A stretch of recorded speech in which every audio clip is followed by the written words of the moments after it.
Est-ce que si je parle comme ça, vous m'entendez bien? Ok, trop bien. Alors, déjà, merci d'être ici ce soir. Je suis ravie d'être ici parmi vous, même si j'aurais voulu que tout soit parfait, comme on le voudrait tous, de se sentir bien dans sa peau, que tout soit parfait. Et en fait, j'ai chopé il y a 3-4 jours un putain d'herpès qui m'a pris tout le visage. Et là où je me suis dit que j'ai un petit peu douté, je me suis dit, est-ce que je vais quand même faire cette présentation? Et finalement, je me suis dit, en fait, c'est un très beau lien avec la prise de parole. Parce que dans la prise de parole, que ce soit face caméra ou en public, on a envie que tout soit parfait. Alors qu'en réalité, ce que les personnes retiennent, c'est l'énergie de la personne et non pas comment elle est. C'est vraiment l'énergie qui émane de la personne. Alors aujourd'hui, finalement, j'incarne un peu ce que je vous dis parce qu'il n'y a rien, c'est loin d'être parfait, mais je suis quand même ici pour vous partager quelque chose qui me tient énormément à cœur, qui est la prise de parole face caméra. Je vais vous partager un petit peu mon parcours et comment j'en suis arrivée là à parler de cette thématique qui me tient à cœur. Et ensuite, je vais vous partager comment se rendre compte de la valeur que l'on a en tant qu'entrepreneur et comment en fait révéler sa voix au monde sans en avoir peur et sans se limiter, bien évidemment. Alors, mon dernier emploi, donc CDI, a été jusqu'en 2024 où j'étais vendeuse chez Montblanc. Donc je vendais des stylos et en side project, je commençais à ruminer. Je commençais à vouloir entreprendre parce que les livres de développement personnel ont eu un impact très fort dans ma vie quand j'étais jeune. Je suis passée vraiment d'une petite fille qui se positionnait en tant que victime à une femme qui reprend le contrôle de sa vie. Et donc les livres ont joué un rôle clé dans ma vie. Et donc pendant que j'étais encore en train de vendre mes petits stylos chez Montblanc, je réfléchissais à un moyen où je pouvais transmettre ce qui m'avait impacté dans les livres de développement personnel. Et j'ai décidé de créer un podcast sur les livres pour justement partager ce qui m'a impacté et qui pourrait aussi impacter d'autres personnes. J'ai commencé donc à lancer ce side project pendant que je vendais encore mes petits stylos Montblanc. Je suis allée bien vite. Hop là. Alors comme je l'ai indiqué ici, ce que j'avais appris m'avait tellement impacté que j'avais ce désir profond de transmettre et de partager tout ce que j'avais appris des livres et qui m'avait profondément impacté, parce que je le savais que ce qui nous impacte profondément impacte forcément d'autres personnes et a le pouvoir d'impacter forcément d'autres personnes. J'ai lancé mon podcast bien que, en fait il faut savoir une chose, c'est que j'avais la voix complètement bloquée. Je répétais 50 fois mes prises de parole. J'étais tétanisée à l'idée de prendre la parole parce que j'avais l'impression que ma parole n'avait pas de valeur. Je me critiquais énormément et je me disais des mots mais tellement forts comme ce que tu dis Naomi, c'est de la merde, personne ne va t'écouter, tu es ridicule et toutes les personnes autour de toi vont te juger. Donc ne le fais pas, il vaut mieux que tu laisses ça de côté. Et finalement, j'avais quand même cette petite voix qui me disait mais Naomi, en fait, même si tu as la voix bloquée, tu as le pouvoir de changer ça. Parce que de par les livres de développement personnel, j'avais appris une chose clé, c'est qu'on peut tout transformer dans la vie. Si on a envie d'acquérir une certaine compétence, on peut la développer en y travaillant vraiment dur et intensément, et si ça nous tient vraiment à cœur. Et mon désir de transmettre était beaucoup plus élevé que ma peur et que ces croyances qui revenaient en boucle, comme quoi ce que je disais, c'était un peu de la merde, quoi. J'avais aussi une peur de me faire rejeter, d'être critiquée. Et aussi, j'avais honte de parler de dev perso car personne n'en parlait autour de moi. Je trouvais qu'autour de moi, il n'y avait pas grand monde qui parlait de dev perso à ce moment-là. Alors, je ne me suis pas arrêtée, du coup, j'ai quand même continué. Mais pour ce faire, j'ai bloqué 42 personnes pour être à l'aise finalement de partager mon message. Donc j'ai bloqué tous mes collègues du travail, j'ai bloqué ma famille, mes amis, personne n'était au courant que je prenais la parole. Et même au début, je prenais même pas la parole, c'était juste des écrits que je surlignais des pages de livres que je mettais sur Instagram et même ça, j'avais honte de le partager, quoi. Donc vraiment, ça m'a énormément aidé de bloquer ces 42 personnes. Et ensuite, petit à petit, j'ai commencé à être de plus en plus à l'aise par rapport à mon message, par rapport à ce que je transmettais. Et pour aller plus loin, parce que je suis de nature à ce que quand il y a quelque chose qui me tracasse et qui me fait peur, je l'affronte mais dans le tas, quoi. C'est-à-dire que j'avais peur de me faire juger. Je me suis dit pourquoi pas faire des micro-trottoirs, comme ça au moins j'affronte la chose et je vais affronter la peur du regard des autres et je vais voir que en fait finalement je ne suis pas en danger, tout se passe bien et je suis encore vivante finalement.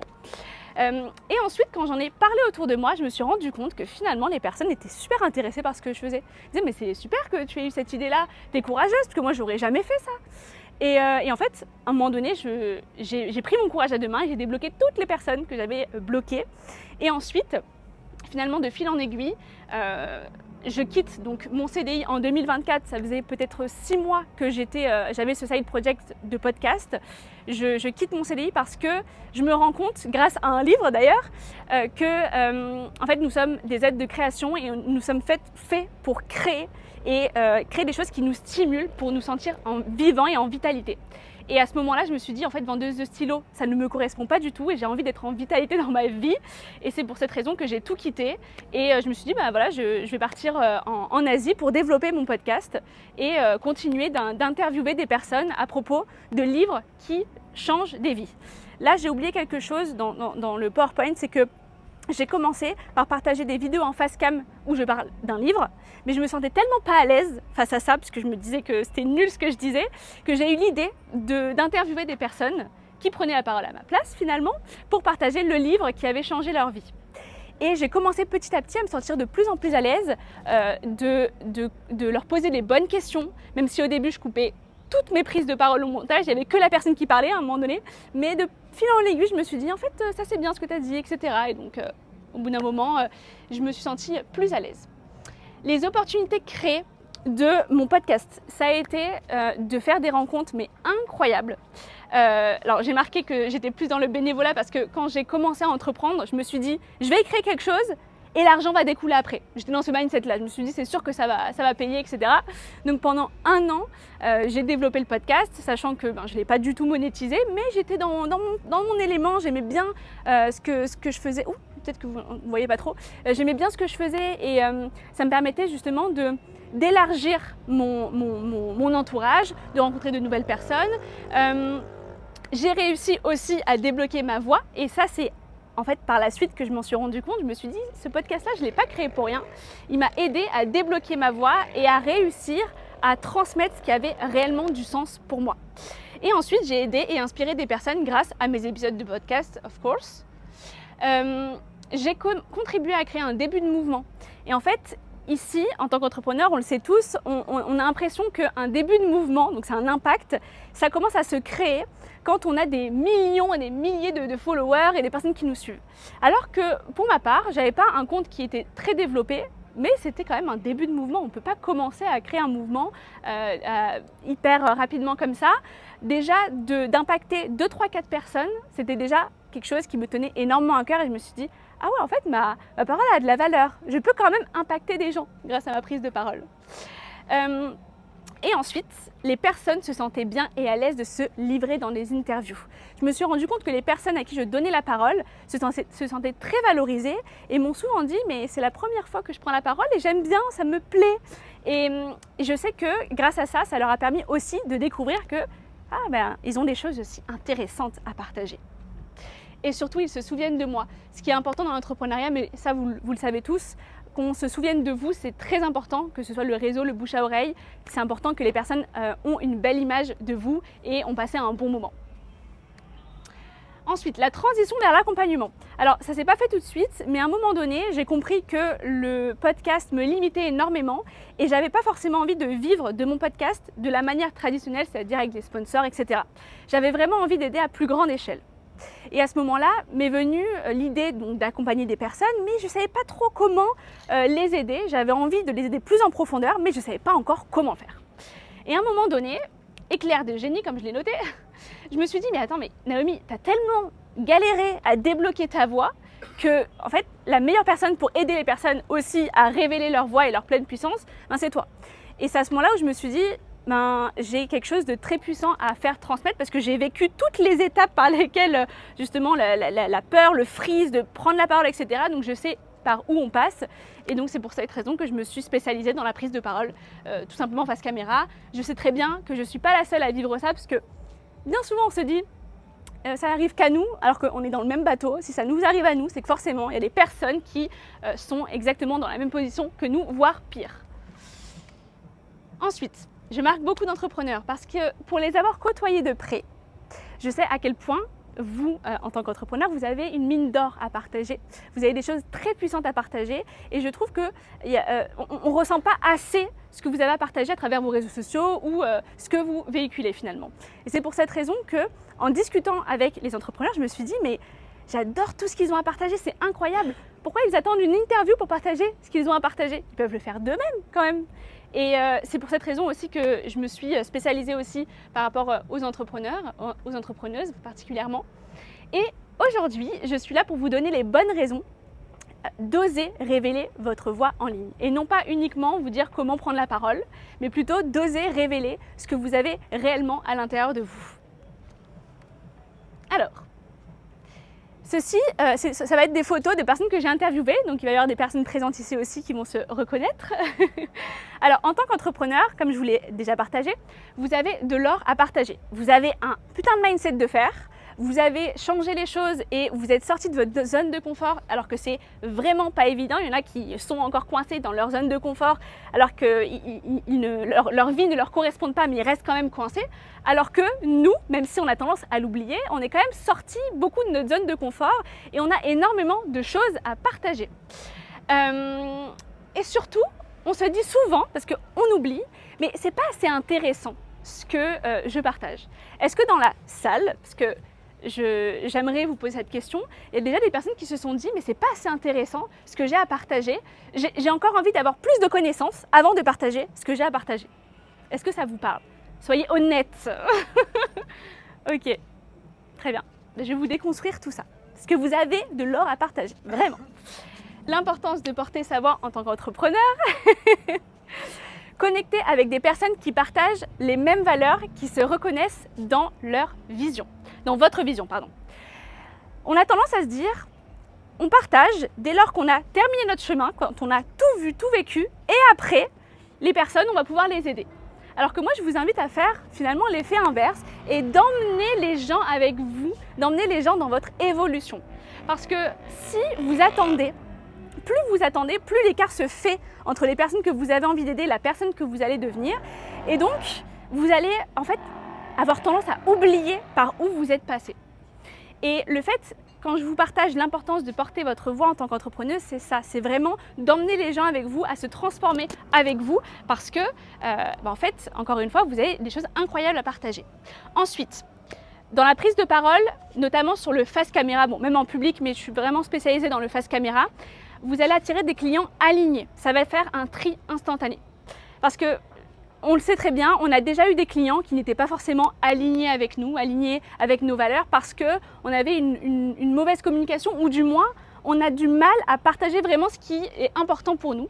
Alors du coup, il y a tout le monde qui vient et on fait le tri finalement au moment où on se dit « Ah non, mais moi, j'ai plus envie d'accompagner ce type de personnes, etc. » Alors que si vous partagez votre vision directement en face caméra, forcément ça va faire le tri. Parce qu'il y a des personnes qui vont vous trouver débiles, il y a des personnes qui vont vous trouver pas intéressant, ça on s'en fout. Les personnes qui vont vraiment se sentir inclus dans votre monde, dans votre vision, c'est ces personnes-là qui vont être intéressées par venir avec vous et être accompagnées finalement par vous dans leur cheminement finalement. Et ensuite, ça vous permet de créer de nouvelles opportunités, d'élargir votre réseau. Parce que j'aurais jamais connu toutes ces personnes si je n'avais jamais créé mon podcast, si je ne m'étais pas rendue visible par la voix finalement. Aujourd'hui, tout le monde peut créer un post écrit avec l'IA, mais ce que l'IA ne peut pas nous enlever, c'est notre singularité, notre énergie et ce qui vraiment va émaner de nous, donc ça veut dire notre flow. Et j'aime bien ce terme, se mettre en mouvement, parce que l'impact et le mouvement, c'est vraiment d'emmener les gens avec nous et dans notre univers, ce que l'IA finalement ne fera pas, parce qu'il est très limité, il fera des posts écrits, etc. Mais ce ne sera pas notre réelle essence. Et les personnes maintenant veulent connecter avec des humains. Et on le voit surtout aux États-Unis maintenant, de plus en plus, maintenant ça se déporte vers ici, mais on voit des personnes qui prennent la parole, mais dans un café, dans un restaurant, en bord de plage, etc. Et c'est ça qui crée vraiment une réelle connexion, bien que certaines personnes vont se dire « oui, mais c'est pas assez professionnel », mais les personnes en fait maintenant recherchent de la connexion. Ils veulent se faire aider, accompagner par des personnes qui ont vécu la même chose, qui comprennent leurs désirs, qui comprennent leurs blocages, etc. Et c'est en faisant justement des prises de parole qui soient authentiques, spontanées, et où finalement tout ce qui sera setup et tout ce qui sera vraiment quelque chose de très figé, l'IA pourra le reproduire malheureusement. Alors que les prises de parole authentiques, c'est ce qui restera et ce qui connectera vraiment. Ce qui est important dans notre prise de parole, donc notre énergie, notre singularité. On se souvient de la personne quand elle est profondément animée par ce qu'elle partage. Et surtout quelque chose que j'ai envie de vous partager, si vous êtes de nature calme, ne soyez pas le Tony Robbins en prise de parole. Ça va servir à rien. Si vous avez cet élan, vous avez envie de bousculer les gens, etc., soyez-le, il n'y a aucun souci puisque vous êtes cette personne-là. Mais surtout, vous attirez. N'oubliez pas, ce que vous reflétez, c'est ce que vous attirez. Si vous êtes à la Anthony Robbins, les personnes vont s'attendre à ce que vous soyez pareil dans votre coaching ou votre accompagnement. Si vous êtes calme, posé, il y a des contenus qui fonctionnent très bien juste en étant mais très chill, et vous allez attirer des personnes très chill aussi, qui aiment votre personnalité, etc. Donc surtout, ne vous travestissez pas, je crois que c'est le bon mot, et soyez vous-même face caméra. Mais alors, pourquoi autant d'entrepreneurs qui ont des messages à faire passer n'osent pas encore pleinement porter leur voix? Alors, c'est forcément lié à des peurs et des blocages. Par rapport au manque de légitimité, celui-ci revient souvent. Mais qui je suis pour partager ça? À quel moment je suis plus légitime qu'une autre? Il y a d'autres personnes qui le font beaucoup mieux que moi. Et tout ça est lié finalement à la peur du jugement. Parce qu'on a peur finalement de parler face à un public. On a peur qu'on nous juge finalement par rapport à ce qu'on va dire. On a peur d'être rejeté par notre cercle d'amis, par notre cercle, notre entourage finalement. Et l'être humain finalement a peur de se retrouver seul. Donc c'est un mode de survie qui finalement de base c'est fait pour nous protéger, mais dont on n'a plus besoin parce qu'on sait très bien maintenant quand on prend la parole, il n'y a pas grand chose qui peut nous arriver, on ne va pas mourir. Le seul truc qui peut nous arriver, c'est de trier, de filtrer. Par exemple, là aujourd'hui, il y a peut-être des personnes qui ne vont pas être d'accord avec ce que je dis, mais c'est pas grave, parce que j'ai pas envie d'attirer des personnes qui ne sont pas alignées à ma vision. Et donc ça, c'est hyper important que vous le compreniez. Et surtout, spoiler alert, ce que j'ai marqué ici, dans tous les cas, même si vous pensez que vous pondez quelque chose de parfait, il y aura toujours des gens pour vous critiquer, parce que les personnes qui vous critiquent, finalement, renvoient leur propre peur. Je te critique parce que moi, je n'ose pas faire ça. Je te critique parce que, il y a un truc que j'ai pas encore réglé avec moi. Ça n'a rien à voir avec vous, ça a un incident finalement avec leur propre personne. Parole non valorisée. Celle-ci, c'est celle dans laquelle je me catégorise, je suis pleinement là-dedans. C'est-à-dire que quand j'étais plus jeune, ma parole n'était pas du tout valorisée. C'est-à-dire que dès que je prenais la parole, ça suscitait de la colère, des coups, de l'agacement, on m'ignorait. Et ce qui fait que j'ai jamais vraiment osé prendre ma place, osé parler de quelque chose qui me stimulait vraiment. Parce que, en fait, mon corps avait assimilé que oui, là, Naomi, il y a un réel danger par contre. Normalement, il n'y a pas de danger, mais là, pour le coup, il y a un danger. Tu vas peut-être te recevoir des coups, donc il vaut mieux que tu te taises. Et ça, quand on a grandi dans un environnement où notre parole n'était pas valorisée, forcément, quand on prend la parole, après, on est en mode freeze parce que notre corps se souvient. Et je vais faire un parallèle avec mon herpès. Je pense que mon herpès n'est pas venu pour rien, c'est que peut-être que mon corps, et je le sais, se souvenu encore de ces anciens traumatismes qui refont surface maintenant. Et c'est à moi de lui prouver par cette prise de parole que finalement, je n'ai rien à craindre. Vous n'allez pas me tuer, vous n'allez pas me sortir un flingue, je suis toujours vivante. Et quand on a justement ce schéma-là de notre parole n'est pas valorisée, forcément, on n'est pas assez, notre parole n'a pas de valeur et on va se répéter sans cesse des croyances limitantes comme quoi il vaut mieux qu'on ne prenne pas la parole parce que dans tous les cas, ce qu'on va dire, c'est pas intéressant, donc ça sert à rien. Et le problème de ça, c'est que si vous gardez et alimentez ces mêmes pensées, vous ne pourriez pas oser être pleinement qui vous êtes parce que vos pensées vont être plus fortes que ce que vous avez envie d'accomplir. Et c'est là, et je suis l'exemple concret, c'est pour ça que je vous partage cette histoire, parce que j'ai bien évidemment cicatrisé de cette histoire, mais je voulais vous partager ça pour vous dire qu'à quel point, même si notre parole n'est pas valorisée, on peut quand même s'en sortir. Hop. Ensuite, on ne veut pas passer par cette phase imparfaite. Et ça, je pense que ça concerne beaucoup d'entre nous en tant qu'entrepreneurs. On est très dur avec nous-mêmes, on n'a pas envie, on a envie que tout soit parfait dès le début. Et dès le début, on va se dire, alors j'aime pas ma voix, ça part dans tous les sens, je suis pas à l'aise, j'aime pas ce que je renvoie, donc on va avoir tendance à arrêter. On va se dire, c'est bon, en fait, c'est pas fait pour moi, donc je préfère arrêter. Alors qu'en réalité, cette phase fait partie du process.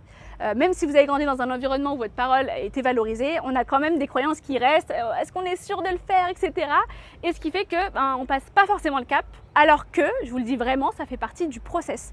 Le fait que ce soit imparfait au début, ça fait partie du process, on va s'améliorer petit à petit, mais on ne peut pas pondre quelque chose de ultra parfait dès le début, alors qu'on n'a jamais fait ça finalement. En tant qu'entrepreneur, encore une fois, quand je dis nous, c'est en tant qu'entrepreneur, on a envie d'être à un certain stade, alors qu'on n'a jamais fait ça, encore une fois. Et je vous invite à vous dire quelque chose qui m'a énormément aidé, qui a aidé des personnes autour de moi, de vous dire, je commence quelque chose, donc je commence à prendre la parole finalement, et je vais voir les comptes des anciennes personnes que je trouve qui m'inspirent, etc. Je vais voir un peu leurs premières vidéos, et ça va me faire du bien parce que quand vous allez voir toutes les vidéos des personnes qui vous inspirent, vous allez remarquer que c'était loin d'être parfait dès le début. Voilà. Et ça, c'est vraiment un super exercice. Et aussi, de vous dire que le niveau, vous êtes au niveau 0, ça va être votre première version et ensuite, vous pourriez que vous améliorer. Mais de le savoir, de sentir qu'au début, on est au niveau 0, c'est vraiment le principal parce qu'on n'est pas parfait et c'est comme ça. Et surtout, il faut l'accepter, quoi. Ceux qui ont osé mais abandonné. Alors il y a aussi beaucoup de personnes qui osent mais qui abandonnent rapidement parce que pas de résultats visibles sur le long terme et ils le font pour les mauvaises raisons. En fait, souvent on se dit je dois prendre la parole, surtout sur les réseaux, parce que tout le monde le fait. Tout le monde le fait et je dois le faire parce que si je ne le fais pas, je vais manquer une opportunité, etc. Ce qui fait que la première chose qu'on va faire, c'est de regarder tous les comptes et de se dire on va faire la même chose. Elle prend la parole sur ça, ok, je vais prendre la parole sur ça. En fait, on va un peu faire un copier-coller parce qu'on se dit ça marche chez la personne, donc forcément ça va fonctionner chez nous. Alors que je vous invite vraiment, et c'est comme ça que vous allez durer sur la durée finalement, parce qu'en tant qu'entrepreneur, on est là pour durer sur la durée, c'est de prendre la parole sur ce qui vous anime vraiment et de ne pas attendre d'avoir tant de followers pour partager ce qui vous anime vraiment, mais de commencer dès maintenant. Qu'est-ce que j'ai envie de partager qui fait partie forcément de mon business, parce que c'est quand même important de parler de quelque chose qui parle par rapport à votre business, mais dont j'ai vraiment envie de parler. Quelque chose que j'aurais aimé savoir il y a quelques années, qui m'aurait aidé à sortir d'un blocage, etc. Donc vraiment de partir finalement de vous pour créer un impact sur du long terme. Et ce que j'ai noté aussi, imaginez ce que vous pouvez créer sur 10-20 ans si vous commencez à prendre la parole maintenant. Alors que si vous attendez, mais je vais le faire, je vais attendre encore un petit peu, je vais attendre que tout soit parfait, peut-être qu'il y aura 10 ans qui se seront écoulés, et vous n'aurez toujours pas pris la parole. Donc je vous invite à prendre la parole dès maintenant, même si ce n'est pas parfait, pour commencer à porter votre voix, à révéler déjà votre voix, pour pouvoir ensuite la porter et ensuite être vraiment à l'aise avec ce que vous partagez. Donc maintenant, comment faire face à ces peurs et révéler ce que l'on porte vraiment en nous? Les premières étapes pour être à l'aise face caméra et partager un message vrai et qui soit incarné. Pour les fondations solides, comme je vous l'ai dit, je ne vais pas vraiment vous parler de prise de parole, même si vous pensez qu'ici, j'allais vous parler énormément de prise de parole, mais je vous parle davantage des fondations. Comment se reconnecter à sa voix dans un espace safe et bienveillant? Parce que ce que vous allez vous répéter, comment vous allez finalement échauffer votre corps et votre voix, c'est comment vous allez refléter votre message. Donc tout part de l'intérieur au début.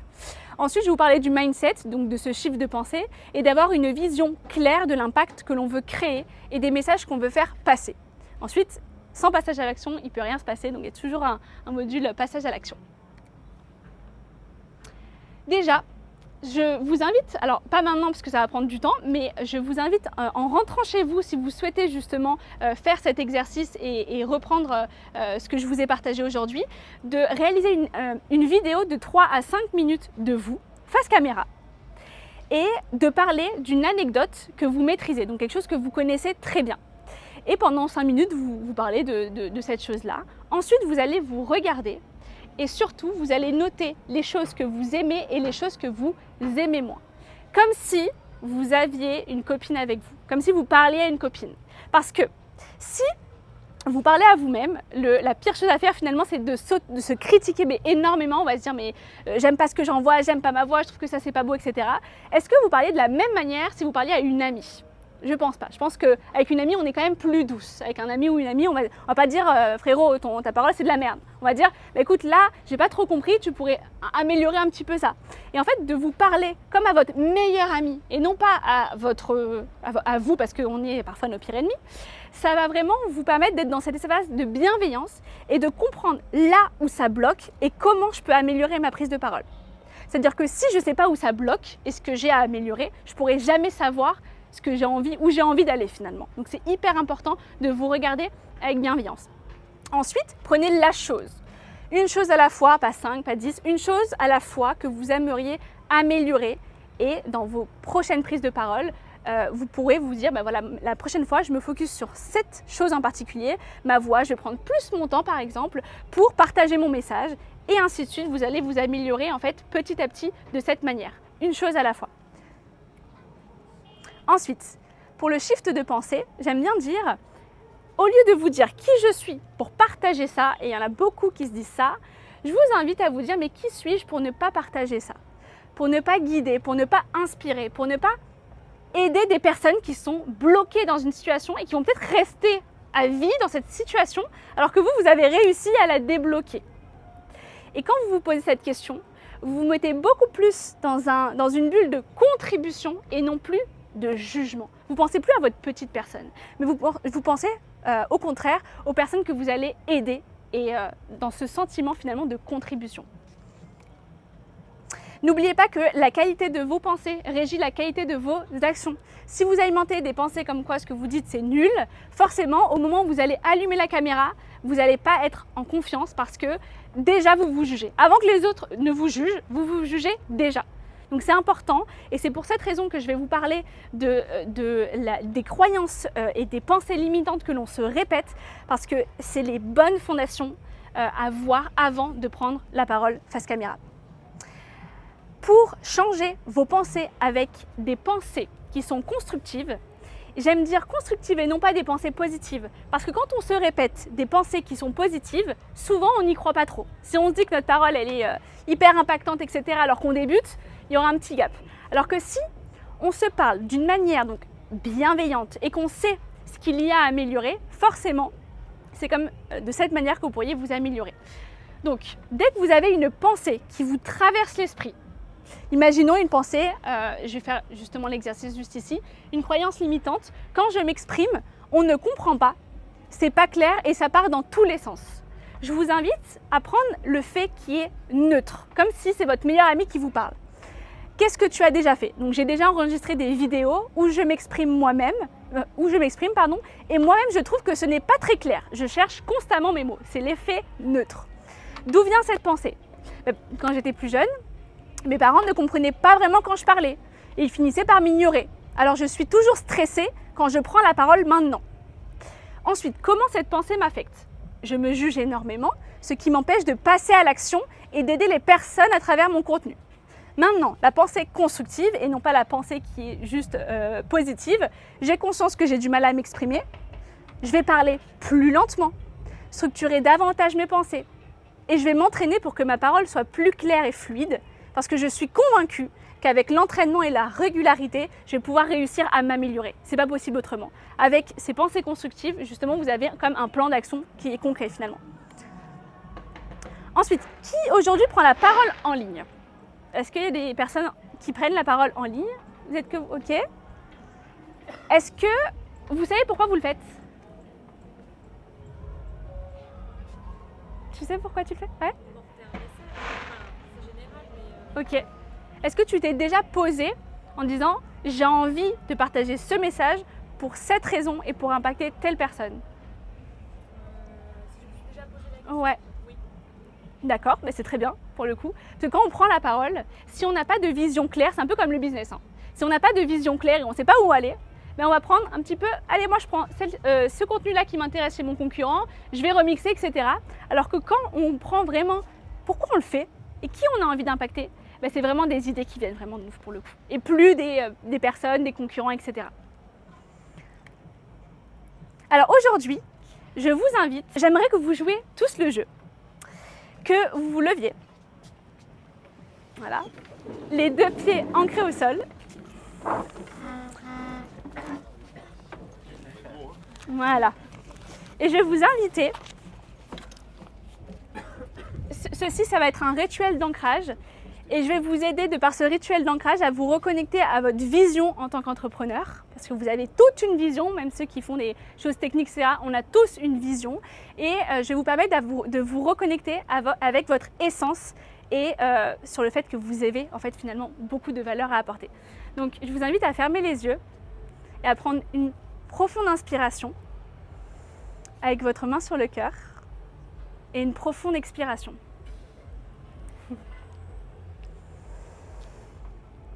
Pensez à tout le chemin parcouru, au courage, à l'audace que vous avez eue pour en arriver jusque-là.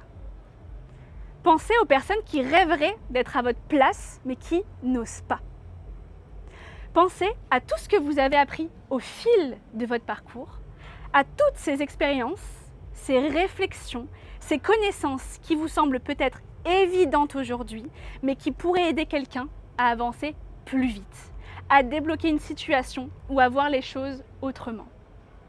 Si vous êtes là aujourd'hui, sachez que vous êtes assez. Sachez que vous êtes pleinement légitime pour transmettre. Vous n'avez pas besoin d'avoir tout vu, tout vécu, tout appris pour être légitime de transmettre aujourd'hui. Quelqu'un qui transmet n'est pas quelqu'un qui est parfait, qui a terminé d'apprendre. Voyez-le comme une corde à laquelle vous invitez les gens à s'accrocher pour avancer avec vous. Vous continuez d'apprendre tout en transmettant. Alors la prochaine fois que vous vous surprenez à dire « ce n'est pas assez intéressant ce que j'ai à dire », je dois encore développer mes compétences pour être légitime de partager ça en particulier, pensez à toutes ces personnes qui sont vraiment au niveau zéro par rapport à vous, qui sont très très loin et qui ont besoin d'entendre votre message. Si vous attendez encore pour transmettre, la distance entre les personnes que vous voulez aider et vous s'agrandira encore et encore. Alors, n'attendez plus. Je vous remercie. Vous pourrez ouvrir les yeux. Alors, c'est pas fini, hein. C'est pas terminé. Ok. Alors, vous voyez, ce que je vous ai partagé, c'est le rituel d'ancrage que j'utilise. Alors, maintenant, j'ai pris l'habitude, mais c'est au début. Je me reconnectais énormément à mon message pour éviter de penser à toutes les personnes qui allaient me juger. Je me répétais sans cesse cette vision-là pour être ancrée et pour réellement me connecter à mon cœur de message. Et c'est important justement de penser à votre vision et aux personnes que vous voulez impacter. Donc ça, c'est le grand rituel d'ancrage. Mais ensuite, je vais vous inviter à vous poser des questions sur votre vision long terme. Alors Sèvres, toi, tu te les ai posées, mais pour d'autres personnes qui peut-être ne se les posent pas, je vous partagerai d'ailleurs ce PowerPoint pour ceux à qui ça intéresse. Et je vous invite à répondre aux questions suivantes. Quelles sont les choses que j'ai apprises dans ma vie, dans mon parcours, qui pourraient être utiles à d'autres? Et pourquoi ai-je envie de les partager? Ensuite, est-ce que je le fais parce que tout le monde le fait ou parce que ça me tient vraiment à cœur? Et là, soyez honnête avec vous. Si vous dites, ok, je l'ai vu chez un concurrent, ça m'emballe pas trop. Vraiment, ça m'emballe pas trop. Là, repositionnez-vous. Ok, qu'est-ce qui m'emballerait aujourd'hui de partager au monde? Ensuite, quelles sont les causes importantes que je défends? Mes convictions, mes prises de position. C'est ça qui vont vous permettre d'affirmer votre singularité. Si on ne sait pas pour qui vous êtes et qu'est-ce qui est important pour vous, ben, vous serez dans ce troupeau finalement de tout le monde, de monsieur et madame, tout le monde finalement. Dans un monde où je me fiche complètement du regard des autres, qu'est-ce que j'aimerais partager? Cette question elle est puissante parce que justement, on est beaucoup limité par le regard des autres. Là, s'il n'y a personne qui peut nous juger, qu'est-ce qu'on dirait finalement au monde? Et surtout, encore une fois, qui j'ai envie d'aider, d'inspirer et de guider en étant le plus précis possible. Par exemple, étant donné que j'ai cette histoire-là, moi je me concentre sur les personnes qui veulent prendre la parole, veulent transmettre, mais à qui leur parole n'était pas valorisée. Et quand je prends la parole, je me dis en fait, c'est le mini-moi finalement. Et je m'adresse directement à cette personne. Je me dis comment elle a envie que je lui parle, quelle intonation elle a envie que je mette finalement, et qu'est-ce qui l'aurait aidé, qu'est-ce qui moi m'aurait énormément aidé à l'époque où j'étais bloquée. Et finalement, moi ça m'a mis énormément de temps pour débloquer ma voix.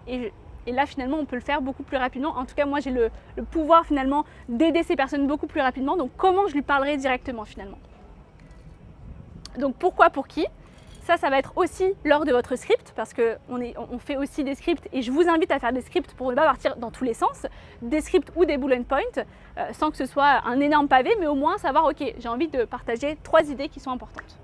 Pourquoi j'ai envie de prendre la parole sur ce sujet quand vous écrivez le script? Est-ce que j'aurais aimé encore entendre ces mots il y a quelques années? Est-ce que ça m'aurait aidé au moment où je rencontrais ce même blocage? Et encore une fois, à qui je m'adresse? Qui doit entendre ce message? Donc ce travail en arrière-plan va vous permettre d'incarner pleinement finalement votre prise de parole, d'incarner vraiment votre message finalement. Et ensuite, il ne peut pas y avoir de changement sans action. Et toute cette préparation-là, vous allez le voir, parce qu'on a l'impression, mais non, mais c'est dans notre tête, etc. Mais vous allez voir que quand vous switchez vos croyances, tout ce qui est croyances limitantes, et que vous vous reconnectez vraiment à votre cœur de message, automatiquement, votre prise de parole, elle va être beaucoup plus incarnée et vous serez beaucoup plus à l'aise parce que vous savez pourquoi vous le faites surtout. Et forcément, on ressentira beaucoup plus les émotions à travers votre prise de parole. Je vous invite ici à vous entraîner sur vraiment du concret et à commencer avec une version 1 qui est vraiment valide. Je vais vous partager une histoire d'une de mes clientes où son programme de formation ne voyait pas le jour parce qu'elle n'arrivait pas à poser sa voix dans son propre programme de formation, ce qui est assez contraignant, c'est-à-dire qu'elle a envie de créer quelque chose, mais elle n'arrive pas à porter sa voix sur son message. Et je l'ai invitée justement à faire cette version numéro 1 qu'elle a pu vendre finalement à un prix beaucoup plus bas, et elle sait que ensuite, la prochaine fois qu'elle va reprendre dans sa prise de parole, ça va être la version numéro 2 et elle va pouvoir l'afficher à un prix plus élevé parce que forcément elle est plus incarnée dans ce qu'elle partage, etc. Mais surtout, je vous invite à créer sur du concret. Là par exemple, je vous prends l'exemple de la formation de ma cliente qui ne voyait pas le jour et où elle était frustrée parce qu'au début elle me disait mais je vais devoir m'entraîner à chaque fois sur les premières prises de parole, et c'est là où je lui ai dit non, on fait tout l'accompagnement complet. On pose ta voix sur l'accompagnement complet et ce sera ta version numéro 1. Et là, forcément, elle était beaucoup plus stimulée parce qu'elle savait que ce qu'elle avait à proposer, c'était de l'or aussi et que c'est en s'entraînant qu'elle allait pondre quelque chose de beaucoup plus incarné finalement. Ensuite, comme je voulais partager, la prise de parole, c'est comme un business. Si vous ne savez pas où vous allez, forcément, vous allez abandonner très rapidement. Je vous invite à mettre en application, donc à vous poser ces bonnes questions, à savoir quelles sont les choses que je vais mettre en place pour oser faire les premiers pas, sur du concret. Qu'est-ce que je vais mettre en place pour faire ma première vidéo, par exemple, sur Instagram? Comment concrètement m'améliorer dans ma prise de parole? Une chose à la fois. Au début, j'ai envie de parler plus lentement, parce que je sens que je parle beaucoup trop vite. Ensuite, j'ai envie de travailler sur ma tonalité, le ton de ma voix, etc. Mais une chose à la fois. Donc ça, c'est sur du concret. Ensuite, quelles actions je vais entreprendre chaque mois, chaque semaine, chaque jour? Chaque mois, chaque année aussi, je voulais rajouter. En gros, vous prenez l'année entière et vous dites, ok, cette année, j'ai envie de porter ma voix sur mon canal de visibilité de mon choix, que ce soit sur Instagram, que ce soit sur YouTube, etc. Qu'est-ce que je vais mettre en place pour réussir à porter ma voix et à révéler ma voix au monde finalement? Et quand vous scindez tout ça en petits objectifs, vous vous rendez compte que en fait, c'est largement faisable. Qu'est-ce que je dois faire chaque jour pour arriver à être pleinement à l'aise face caméra? En un an, il peut se passer énormément de choses. Donc quand vous scindez tout ça en petits objectifs et que vous ne vous blâmez pas et que vous êtes bienveillant avec vous-même, forcément, vous allez de plus en plus réussir à porter votre voix et à incarner réellement votre message sur du long terme. Ensuite, les 4 conseils concrets utiles pour vos premières vidéos. Sachez que la caméra, c'est votre client. Si vous voulez mettre une photo de lui, je rigole, c'est vraiment votre client. Ne pensez pas à toutes les personnes qui vont vous juger. Vous vous dites, ok, je parle à un tel qui a besoin d'entendre mon message. C'est comme si c'était mon client finalement et que j'étais avec lui derrière mon ordinateur et que je lui partageais mes tips, par exemple. Ne cherchez pas à être quelqu'un d'autre. Encore une fois, soyez vous-même comme vous l'êtes avec vos clients.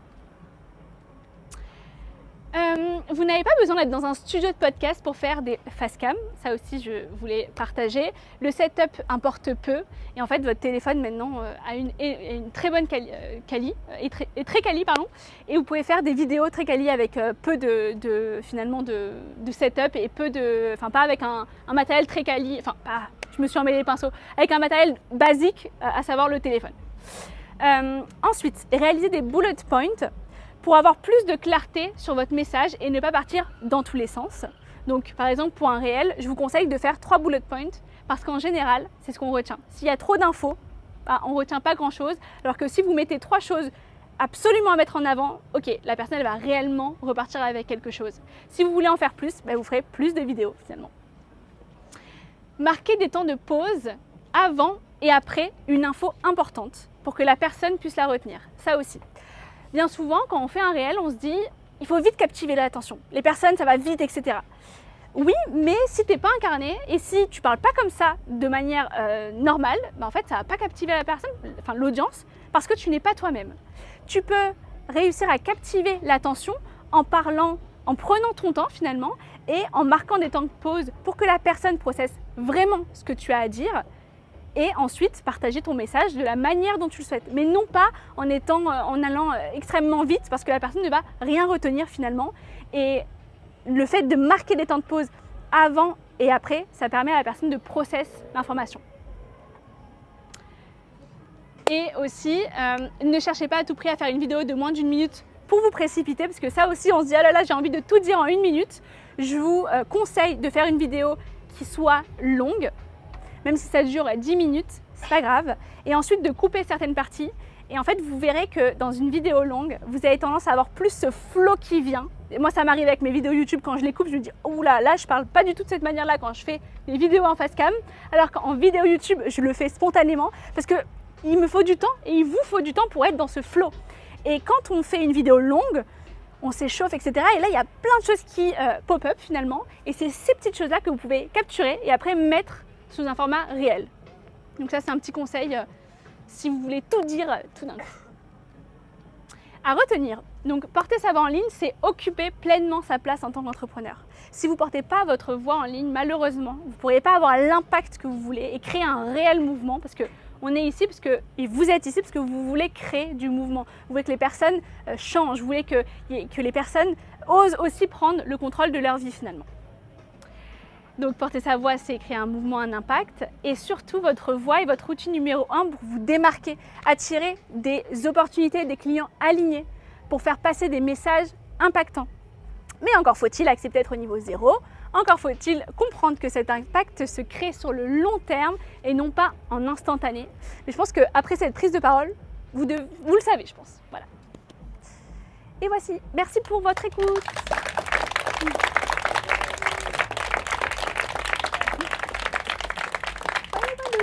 Alors, merci de m'avoir écouté.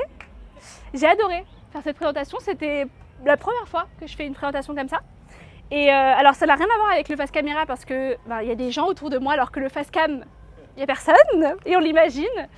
Mais j'ai aimé l'expérience parce que j'ai trouvé une bonne dynamique, j'ai trouvé que vous étiez assez bienveillants. Je trouve qu'il y a une bonne énergie dans ce groupe en tout cas. Et en tout cas j'ai apprécié parce que j'ai aussi pris mon temps, je me suis vraiment bien ancrée avant cette prise de parole. Et au lieu de me dire, il y a des personnes qui vont me juger, je me suis dit en fait, même s'il y a 2-3 personnes qui repartent avec un réel impact et vous se disent ok maintenant j'ai envie de prendre la parole avec authenticité, j'aurais tout gagné. Voilà.